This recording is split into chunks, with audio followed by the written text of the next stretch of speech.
الرحیم نحمدہ و نصلی علی رسولہ الکریم اما بعد۔ شعبان کا مہینہ ہے، آج 15 شعبان ہے، تو کچھ شعبان کے حوالے سے بات ہو جائے گی انشاءاللہ، اور کچھ اب رمضان میں بھی 2 ہفتے باقی ہیں، تو کچھ رمضان کے حوالے سے بھی انشاءاللہ بات کر لیں گے۔ تو یہ شعبان کی جو 15ویں رات ہوتی ہے اور پھر 15 شعبان کا روزہ، اس کے حوالے سے نبی کریم صلی اللہ علیہ وسلم سے کیا مروی ہے وہ ہمیں پتہ ہونا چاہیے۔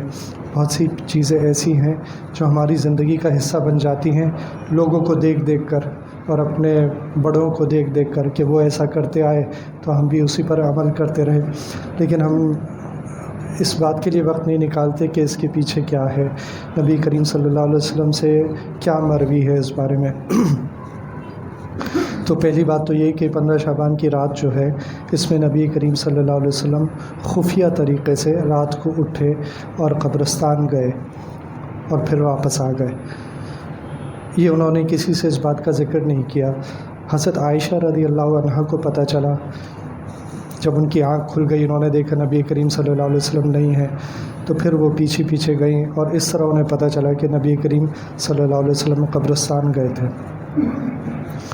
اس سے پہلے اور اس کے بعد کبھی بھی نبی کریم صلی اللہ علیہ وسلم سے مروی نہیں ہے کہ وہ قبرستان گئے ہوں 15 شعبان کو۔ اس کے علاوہ نبی کریم صلی اللہ علیہ وسلم سے کوئی قول بھی ثابت نہیں ہے کہ انہوں نے کبھی ترغیب دی ہو کہ 15 شعبان کی رات کو قبرستان جانا چاہیے، یا اس کی کوئی فضیلت ہے یا اس کا کوئی ثواب ہے، ایسی کوئی بات نبی کریم صلی اللہ علیہ وسلم سے مروی نہیں ہے۔ تو 2 باتیں تو یہ ہو گئیں کہ خفیہ طریقے سے گئے تھے، کسی کو بتایا نہیں تھا، اور دوسری بات یہ کہ بعد میں کسی کو اس کی ترغیب بھی نہیں دی کہ حدیث میں آیا ہو کہ جانا چاہیے لوگوں کو۔ تیسری بات یہ کہ صحابہ کرام سے بھی رضی اللہ عنہم، ان سے بھی ثابت نہیں کہ وہ اس عمل کی پیروی کرتے ہوں، اس کو سنت سمجھ کر اس کی پیروی کرتے ہوں اور ہر سال 15 شعبان کو قبرستان جاتے ہوں۔ پھر تابعین اور تبع تابعین، ان سے بھی ثابت نہیں ہے کہ وہ کبھی جاتے ہوں 15 شعبان۔ تو یہ ساری بات بتانے کا مقصد یہ نہیں ہے کہ لوگوں کو قبرستان جانے سے روکا جائے، بلکہ علماء فرماتے ہیں کہ کیونکہ نبی کریم صلی اللہ علیہ وسلم ایک دفعہ چلے گئے تو ہم بھی ان کی پیروی کرتے ہوئے زندگی میں ایک دفعہ قبرستان چلے جائیں، لیکن یہ کہ زندگی میں ویسے قبرستان جاتے رہنا چاہیے۔ نبی کریم صلی اللہ علیہ وسلم نے اس کی ترغیب اس لیے دی کہ ہمیں اپنی موت یاد رہے، ہم موت کو بھولے نہیں، اور ہم اپنے کاروبار، اپنی زندگی جس طرح گزار رہے ہوتے ہیں اس میں ہم موت کو بھولے ہوئے ہوتے ہیں، تو ہم نہ تو موت کو یاد کرتے ہیں، نہ کبھی عام حالات میں قبرستان جاتے ہیں۔ اب جو قرآن شریف میں جگہ جگہ آیا ہے کہ اطیعوا اللہ و اطیعوا الرسول، تو اس کا مقصد یہ تھا کہ اللہ سبحانہ و تعالیٰ نے ہمیں ایک راستہ بتا دیا کہ یہ وہ راستہ ہے جس پر چلنا ہے، اور اس کے علاوہ جو راستہ ہے اس کے لیے فرما دیا وَلَا تَتَّبِعُوا خُطُوَاتِ الشَّيْطَانِ، کہ شیطان کی پیروی نہ کرو، شیطان کے نقش قدم پر مت چلو۔ اس سے ثابت یہ ہوا کہ جو راستہ چلنے والا ہے وہ نبی صلی اللہ علیہ وسلم کا راستہ ہے، یعنی اللہ اور اللہ کے نبی صلی اللہ علیہ وسلم کی اطاعت جو ہے وہ تو اطاعت کہلائے گی، اور جو اس کے علاوہ ہوگا وہ کیا ہوگا، وہ شیطان کی پیروی کہلائے گی، شیطان کے نقش قدم پر چلنا کہلائے گا۔ تو یہ اللہ تعالیٰ نے واضح کر دیا۔ اب شیطان ہمیں 2 طریقے سے گمراہی کی طرف لے کے جاتا ہے۔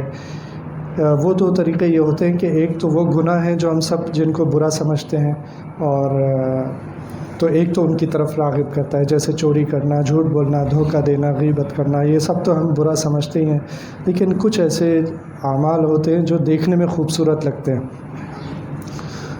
اب جب وہ دیکھنے میں خوبصورت لگتے ہیں تو پھر ان کی برائی ہماری سمجھ میں نہیں آتی کہ اس میں کیا ایسی برائی ہے، تو پھر ہم ان پر آسانی سے عمل کرنا شروع کر دیتے ہیں، اور ان اعمال کو بدعت کہا جاتا ہے کہ وہ کوئی بھی ایسا عمل جو دین کا حصہ نبی صلی اللہ علیہ وسلم نے تو نہیں بتایا تھا، لیکن ہمیں وہ اچھا لگ رہا تھا تو ہم نے کہا ہم اس کو کرتے ہیں، اس میں کون سی ایسی خراب بات ہے، یہ تو دین کا مطلب یہ تو ایک اچھا عمل ہے۔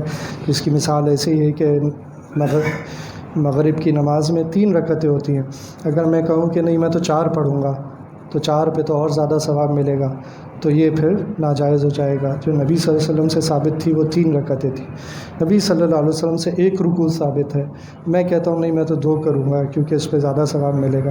تو یہ کوئی طریقہ جو ہے نا وہ یہ شیطان کا طریقہ تو کہلا سکتا ہے، نبی صلی اللہ علیہ وسلم کا طریقہ نہیں کہلا سکتا۔ اس طرح زندگی میں بہت سے اعمال آ جاتے ہیں۔ اب اسی 15 تاریخ کی جو قبرستان جانے والی جو سلسلے ہوتے ہیں، اس میں پھر اگر آج جیسے میرا گزر ہوا قبرستان کے پاس سے، تو وہاں ایسا لگ رہا تھا جیسے عید کا سماں ہے اور پھول ہی پھول ہیں اور محفلیں ہیں اور آس پاس بہت سارے لوگ جمع ہوئے ہیں۔ تو اب اگر قبر پہ ہم جاتے ہیں تو ہمیں کیا کیا کرنا چاہیے یہ ہمیں پتہ ہونا چاہیے، نبی صلی اللہ علیہ وسلم سے کیا ثابت ہے، وہ اعمال اگر ہم کریں گے تو پھر تب تو ٹھیک ہوگا۔ لیکن بہت سی نئی نئی چیزیں آ گئیں، اگربتیاں لگانا، پھول ڈالنا، چراغاں کرنا، یہ کوئی بھی ایسا عمل نہیں ہے جو نبی صلی اللہ علیہ وسلم سے ثابت ہو۔ اب ہم اس کو یہ اچھا سمجھ کے کرتے ہیں کہ بھئی پھول ڈالنے میں کون سی برائی ہے، تو بھئی پھول ڈالنے سے کوئی فائدہ ہوگا تو کیا اس کے عمل میں کوئی اضافہ ہو جائے گا یا کیا ہوگا؟ تو پھول تو اچھے لگتے ہیں لیکن پھول ڈالنے سے قبر والے کو کیا فائدہ ہوگا؟ یا وہاں پر چراغاں کرنے سے جب کہ قبر اندھیری ہے اور قبر کے اندر کیا ہو رہا ہے یہ تو صرف اللہ سبحانہ و تعالیٰ جانتے ہیں یا قبر والا جانتا ہے۔ ہمارے وہاں چراغاں کر دینے سے کیا اس کی قبر جنت بن جائے گی یا کیا ہو جائے گی؟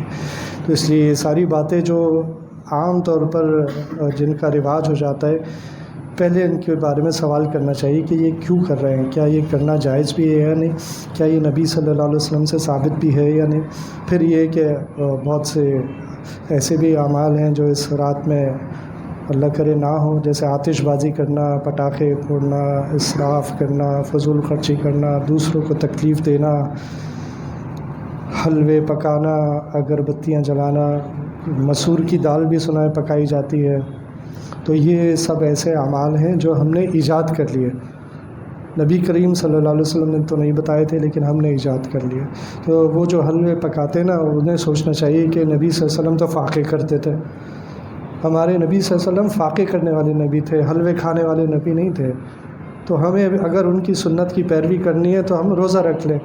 نبی صلی اللہ علیہ وسلم کسی وقت پوچھتے دن میں کہ کیا کچھ ہے کھانے کو، امہات المومنین ان میں سے کوئی فرماتا کہ کچھ بھی نہیں ہے، تو پھر نبی صلی اللہ علیہ وسلم کا جواب یہ ہوتا کہ اچھا پھر میں روزے سے ہوں۔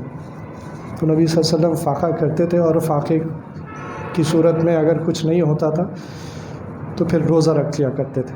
تو کل کا جو دن ہے اس میں روزے کی فضیلت آئی ہے، اس کی صرف فضیلت ہے تو اس کو کوئی واجب سمجھ کر نہیں رکھنا چاہیے، مستحب سمجھ کر رکھ لینا چاہیے، تو اس کا انشاءاللہ اجر ملے گا۔ اور یہ تو جو تمام نئی نئی چیزیں ایجاد ہو جاتی ہیں ان سے بچنا چاہیے، یہ سمجھ لینا چاہیے کہ نبی صلی اللہ علیہ وسلم کے راستے سے اچھا کوئی راستہ ہو نہیں سکتا، ان کی زندگی سے اچھی زندگی کوئی ہو نہیں سکتی۔ اگر میں نے کم از کم اسی پر عمل کر لیا تو اللہ تعالیٰ تو فرماتے ہیں قرآن شریف میں، کیا ان سے کہہ دیجئے کہ اگر تم چاہتے ہو اللہ سے محبت کرنا چاہتے ہو تو اللہ سبحانہ و تعالیٰ نبی صلی اللہ علیہ وسلم سے فرما رہے ہیں کہ ان سے کہہ دیجئے کہ تم میری اتباع کرو، یعنی نبی صلی اللہ علیہ وسلم کی اتباع کی جائے۔ تو پھر آگے فرماتے ہیں کہ میں تم سے محبت کروں گا، تم کیا مجھ سے محبت کرو گے، میں تم سے محبت کروں گا۔ اللہ سبحانہ و تعالیٰ بندے سے محبت کریں گے، اور اس کا طریقہ بتا دیا کہ نبی صلی اللہ علیہ وسلم کی اتباع کی جائے۔ یہ تو شعبان کے حوالے سے کچھ باتیں تھیں۔ پھر یہ کہ اب آگے 2 ہفتے رہ گئے، اور اگر ہمارے گھروں میں شادی ہو رہی ہوتی ہے تو 2 مہینے پہلے سے تیاریاں ہو رہی ہوتی ہیں، پتہ نہیں 2 مہینے ہوتے ہیں یا 6 مہینے ہوتے ہیں، بہرحال بہت پہلے سے تیاریاں ہو رہی ہوتی ہیں۔ اور وہ شادی جو تھا وہ تو اتنا آسان عمل تھا جس کو ہم نے مشکل کر دیا، اور اس کے لیے اتنی تیاریاں ہوتی ہیں۔ اور رمضان جس میں واقعی ہمیں تیاری کرنی چاہیے، جس کے لیے اس کی کوئی تیاری نہیں ہوتی، اچانک سے پہلی رمضان آ جاتی ہے، چاند نظر آ جاتا ہے اور بس ہم روزہ رکھنا شروع کر دیتے ہیں۔ تو اس کی تیاری کیوں ضروری ہے؟ کیونکہ اللہ سبحانہ و تعالیٰ نے اس کے بارے میں فرمایا ہے کہ لعلکم تتقون، تاکہ تم تقوی حاصل کر لو، اور یہ تقوی ہی ہوگا تو پھر ہماری نجات ہوگی، اور تقوی نہیں ہوگا تو ہمارے اعمال نہیں ہوں گے۔ الحمدللہ آج مسجد میں حاضری ہے. اگر روزانہ ہماری حاضری اچھی ہو جائے تو اس کا ایک ہی طریقہ ہے کہ ہمیں تقویٰ حاصل ہو جائے. تو ہماری رمضان کے بعد والی زندگی جو ہے وہ رمضان جیسی ہو جائے. ٹھیک ہے روزے تو نہیں رکھیں گے لیکن کم از کم ہم مسجد کو تو 5 دفعہ دیکھ لیا کریں روزانہ. اس کے لیے ضروری ہے کہ کچھ پلاننگ کی جائے. وہ پلاننگ کیا ہوگی؟ وہ پلاننگ یہ ہوگی کہ ابھی سے ہم سوچیں کہ میں کیا کروں گا، اس رمضان کو کس طرح گزاروں گا، مجھے کیا کیا کرنا ہے، مجھے نمازیں کس طرح پڑھنی ہے اور پوری نمازیں مسجد میں پڑھنی ہے، مجھے قرآن شریف کتنے ختم کرنے ہیں، اس کی ترتیب کیا ہوگی. اگر مجھے 5 قرآن ختم کرنے ہیں تو میں روزانہ کتنا قرآن پڑھوں گا، کس وقت کتنے پارے پڑھوں گا تو میرے 5 قرآن ختم ہو جائیں گے. بڑے لوگ تو بہت زیادہ قرآن شریف پڑھتے ہیں، میں تو یہ اپنے ہم جیسوں کی ترتیب بتا رہا ہوں. پھر یہ کہ میں اپنے کاروبار کو کتنا وقت دیتا ہوں عام دنوں میں اور رمضان میں کتنا وقت دوں گا. کاروبار ہے یا جو بھی ذریعہ معاش ہے اس کو میں کتنا وقت دیتا ہوں اور کتنا کم کروں گا اس وقت کو، تاکہ میں زیادہ سے زیادہ اس مہینے سے فائدہ اٹھا سکوں. تو سیل لگتی ہے تو سب دوڑتے ہیں نا کہ بھئی سیل لگ گئی اور 70% یا جتنے بھی. تو یہ وہ مہینہ ہے جس میں اصل میں کمائی ہونی ہے. لوگ تو اس مہینے میں دکانیں کھول کر رات کو پوری راتوں کو کمائی کرتے ہیں. اصل کمائی تو وہ ہے جو دکان بند کر کے ہوتی ہے. جب آپ اپنی دکان بند کر دیں گے اور اپنے آپ کو عبادات میں مشغول کریں گے تو اصل کمائی ہوگی. تو اس کے لیے کہ میں رمضان کی جو شاپنگ ہے وہ ابھی سے کر لوں، عید کی شاپنگ جو ہے وہ ابھی سے کر لوں. رمضان کے دنوں کو میں ان چیزوں میں ضائع نہیں کروں گا کہ چھوٹی چھوٹی چیزیں کہ کپڑے آنے ہیں اور بچوں کی یہ چیز رہ گئی اور فلاں چیز رہ گئی اور گھر کا سامان آنا ہے. رمضان کے دنوں کو میں بالکل فارغ کروں گا ان چیزوں سے اور زیادہ سے زیادہ وقت آج ہی سے میں اپنا جو ہے وہ رمضان کے لیے کس طرح بچا سکتا ہوں آج ہی سے اس کی پلاننگ کروں گا. پھر کون سے ایسے گناہ ہیں جو میں روزانہ کر رہا ہوں اور ان میں ٹائم بھی ضائع ہو رہا ہے اور زندگی بھی ضائع ہو رہی ہے، رمضان میں ان کو چھوڑنے کی پوری کوشش کروں گا. یہ ٹی وی وغیرہ، فیس بک وغیرہ ان سب کو بالکل بند کر دینا ہے تاکہ آئندہ بھی ان چیزوں سے بچنے کی اللہ تعالیٰ میرے لیے آسانی فرما دیں. لغو کاموں سے بچنا شروع کر دیں. جیسے لغو کام کیا ہوتے ہیں؟ بے فائدہ کام جن کا کوئی فائدہ نہیں ہے، نہ کوئی ثواب ہے نہ کوئی گناہ ہے، لیکن یہ کہ دوستوں کے ساتھ بیٹھے ہوئے گپے لگا رہے ہیں. تو یہ ٹھیک ہے کچھ وقت اچھا گزارنا چاہیے لیکن یہ کہ سامنے زندگی کا مقصد بھی رہنا چاہیے. تلاوت، ذکر، درود، صدقات، یہ باقاعدگی سے اس کا اہتمام کرنا کہ میں رمضان کے ہر روز کچھ نہ کچھ صدقہ کروں گا. چاہے وہ چھوٹا سا ایک اماؤنٹ ہو، لیکن چاہے غریب آدمی 10 روپے دے سکتا ہو وہ 10 روپے دے، جو جتنا دے سکتا ہے وہ روزانہ کا دے. اور پھر اس کو اپنی زندگی کا معمول بنا لیں کہ میں صدقہ روزانہ دوں گا، چاہے وہ چھوٹا سا اماؤنٹ ہو لیکن میں اپنی زندگی کا معمول بناؤں. اور اس کا طریقہ یہ ہے بھئی آپ بھول بھی سکتے ہیں. طریقہ یہ ہے کہ آج کل تو زیادہ مشکل نہیں ہے، اپنے موبائل فون میں ریمائنڈر ڈال دیں، صبح 7 بجے آپ کو روزانہ بتا دیا کرے کہ صدقہ کرنا ہے، اور پھر ایک جگہ مختص کر لیں کہ یہاں پہ میں یہ پیسے رکھوں گا. پھر جیسے جمع ہوتے جائیں گے اسے کسی لفافے میں رکھ دوں گا، اور جیسے ہی کسی کو ضرورت پڑی، کوئی بھی ضرورت مند سامنے آیا تو 1000 روپے جمع ہوئے تھے، 5000 جمع ہوئے تھے، جو بھی جمع ہوئے تھے وہ اس کو دے دیے. اس طرح ایک آسانی بھی ہو جاتی ہے کہ بوجھ نہیں رہتا. پھر یہ کہ یہ پڑھیں کہ ہمارے جو اکابر تھے وہ رمضان کس طرح گزارا کرتے تھے، تو پھر کچھ شرم آئے گی کہ ہم اب تک اپنے رمضان ہم نے کیسے گزارے اور جو بڑے لوگ تھے وہ کیسے رمضان گزارا کرتے تھے. قرآن شریف کی تفسیر پڑھیں، معمول بنائیں کہ تھوڑا سا 1 پیج 2 پیج کم از کم میں تفسیر پڑھ لیا کروں گا، تاکہ اس مہینے کی جتنی فضیلتیں اور جتنے اس سے میں فائدے حاصل کر سکتا ہوں، نفع حاصل کر سکتا ہوں، وہ حاصل کرنے کی پوری کوشش کروں. دعاؤں کا بہت زیادہ اہتمام ابھی سے شروع کر دیں. یہ تمام کام جو ہیں ان پر ابھی سے تھوڑی توجہ دینا شروع کر دیں تو رمضان میں ایک روٹین بن جائے گی. اور دعاؤں میں خصوصاً فلسطین کو یاد رکھیں. کون ایسا مسلمان ہوگا سخت دل جو آج فلسطین کے لیے دعا نہ کرتا ہو؟ کوئی بہت ہی سخت دل ہوگا جس کو صبح شام فلسطین کے مسلمانوں کی تکالیف پریشان نہ کرتی ہوں. تو ہمیں بھی یہ سوچنا چاہیے ہمارے بھی بچے ہیں، وہاں بھی بچے ہیں، ان کے ساتھ کیا ہو رہا ہے. اللہ تعالیٰ نے ہمیں تو عافیت کے ساتھ رکھا ہوا ہے.